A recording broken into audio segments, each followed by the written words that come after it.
Banks just kicked so many people from FaZe Clan. It's even more than the money part for me. Like, it's just so much deeper than that, bro. My body's covered in all these shitty tattoos. So the first one was the FaZe logo, you know what I'm saying? Like, the company FaZe really just told a bunch of their OG members, chop chop, it's time to pack your bags because you're getting fired from our company, and to top it off, we're gonna proudly announce that you've suddenly been cut off to our millions of followers. People are finding this whole situation to be absolutely disgraceful. A plethora of ex-employees are speaking out, and the whole situation is taking over the internet, so we've got to get into it. So for starters, if you don't know of FaZe Clan, they're a gaming group that originated in 2010, and they started off with a bunch of young creators who would stream gaming content, and by 2012 the team had garnered 1 million YouTube subscribers, and by 2020 it became the 4th most valuable esports organization. So over the last decade the company had really skyrocketed, and a lot of people watched some of the OG content creators that were chosen to be a part of this group really grow up over the last 10 years. Well, on Saturday, FaZe shocked the gaming world with a puzzling video unveiling a new roster page, where FaZe Banks, the founder, announced that they were letting go of a wide list of content creators, streamers, and employees, some of whom have been with the brand for over a decade, and now they're all speaking out. One even started tearing up on camera after she found out that she was laid off.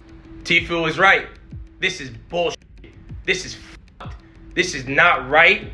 It's straight out bullshit. It's so crazy how many members are speaking out against them all over social media, but before we get into that, this all started way before they made their official announcement, when fans noticed they did a whole blackout situation on their social medias until they announced the new reboot shortly afterwards. It seems like Banks was the one that took control of the brand's social media pages back in March, and he blacked them all out, and fans definitely knew there was a rebrand or something going on behind the scenes, because the entire page was just wiped out. The company went silent for a while until they changed their profile picture all over social medias just a couple of days ago and posted this eerie video captioned Control-Alt-Delete. The video included a bunch of URLs that they made that show the name of the members that they decided they were going to keep in the company, as well as URL links of members that they cut off, and there was a lot of them. And people found the whole caption to be very shady. I mean, just posting this video and captioning it Control-Alt-Delete as if they're just throwing away their employees as if they're nothing, and publicly just humiliating them, it seems like, being like, Control-Alt-Delete to you, and you, and you, and you, like, bye, thanks for contributing to our company all this time, now go have fun finding a new career in this economy. Now, this isn't the first time FaZe went on a layoff spree. This marks the 3rd instance after similar actions were taken in 2023, where they attributed to economic instability back then. An article by DigiDave reads, today's layoff is FaZe Clan's 2nd in 2023, following a February layoff of roughly 20% of the organization's staff. FaZe CEO Lee Trink informed all current FaZe staffers of the layoff via an email viewed by DigiDave that went out at 10:01 a.m., with Trink attributing the decision to broader economic headwinds, as well as a heavy focus on our costs and redefining our structure to set us up to not only survive in this increasingly challenging macroeconomy, but prepare for the best possible future. Affected employees were told that they would receive a calendar invite from FaZe Human Resources at some point today. The exact number of laid off employees is unclear, but FaZe Clan employs as many as 200 people according to LinkedIn, meaning a 40% layoff could eject up to 80 workers into the esports job market. Well, FaZe Banks put out this tweet announcing all the members that were going to be kept in the community, captioned Adapt, Apex, Banks, Jev, Kissan, Nick Merckx, Replays, Ronaldo, Rug, Scope, Swag, Temper, Your Rage, Zuma. Everyone else is out. That is the roster. Well, following this new little reboot with their new members that they're firm on keeping for what seems to be the long haul, this is where former members, some who have stated that they found out about this through Twitter timelines, mind you, started speaking out. Now, I personally don't know a lot of the smaller creators who were part of FaZe and then eventually kicked out, but a lot of people are mainly shocked that some of the OG bigger creators who really helped the company get to where they're at were kicked out. I mean, also the whole tone of how they announced this reboot, the whole Control-Alt-Delete caption just seemed very disgraceful to a lot of people, like as if they're just getting rid of all these employees as if they did nothing to the company at all while these creators are coming out to social media saying that their livelihood pretty much depended on this company.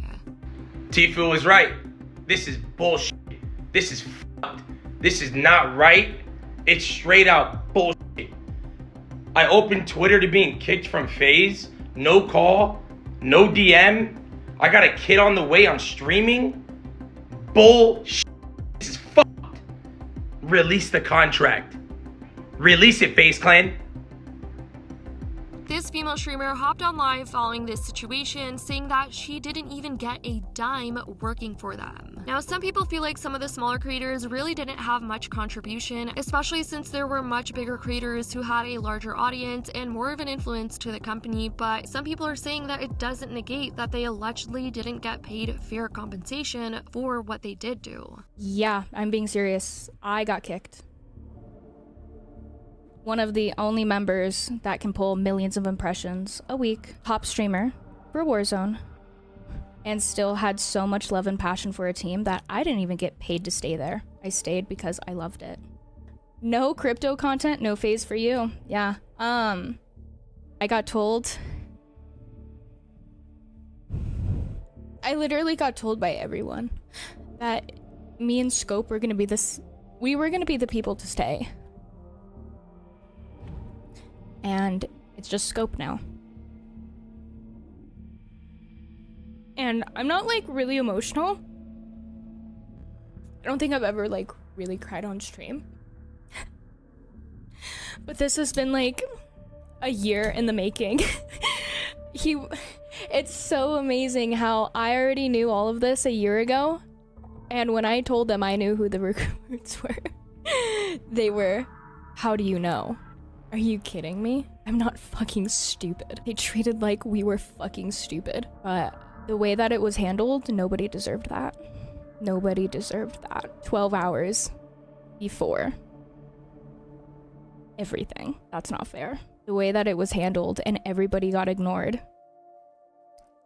This is where all the former employees started speaking out. All over Twitter, everyone's timeline was filled with former members just speaking out about the situation. FaZe Blaze said, after 9 years and 113 days, I was informed that I will no longer be in FaZe. Heartbreak emoji. Here are my thoughts and feelings about it. Thank you for the memories. And then he posted his YouTube video. Now, when Kaleigh's videos started making rounds on social media, Adapt, who was another member that was kept in the company who also seems to be buddy-buddy and close with FaZe Banks, the founder, caught wind of Kaleigh's video and responded to it saying, didn't get a dime from them. Joined the effing club. Where's the girl at from Stranger Things? Banks also responded to how some of the smaller creators were reacting to their layoffs, and he said, F them all. Couldn't have said it better myself. What does it say about how Blaze reacted versus how some of these random little clout-chasing rats are reacting? We didn't even recruit you. Some effing weirdo did. See ya.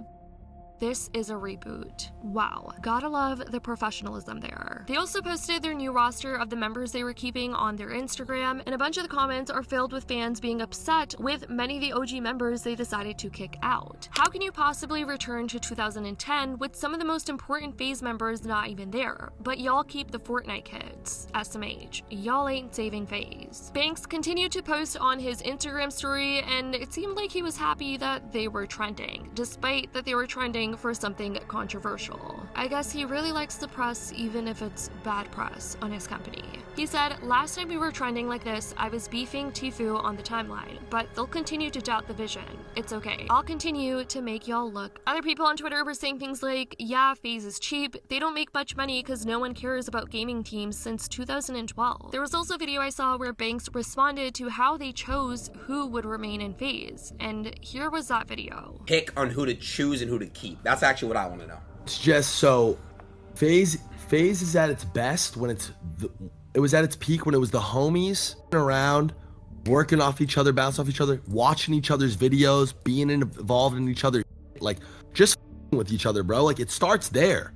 You know how your dynamic is with your boys. Like, yeah, you don't have the same dynamic when you stream with the average whatever clouded streamer versus like Cheezer and you know what I mean? Those other motherfuckers. The sweatshirt kid. Sweater god. Now, some people feel as though the FaZe brand just has no sense of identity left, as their prime time was around the 2010 era, and some think they just lost most of their popularity over the course of time, and not as many people just really pay attention to them anymore, since they did blow up at a time where gaming was really popular with young kids, and obviously they have grown now. People just move on with their lives, but a slight number of people think that this reboot could be a chance for them to revive their brand, hence why they decided to kick certain creators out that they probably thought weren't helping or being useful to their brand or wouldn't be useful in the long run. But let me know what you guys think about this whole situation in the comments down below. I'd love to know your thoughts. I love you guys so much, and as always, I'll see you in the next video.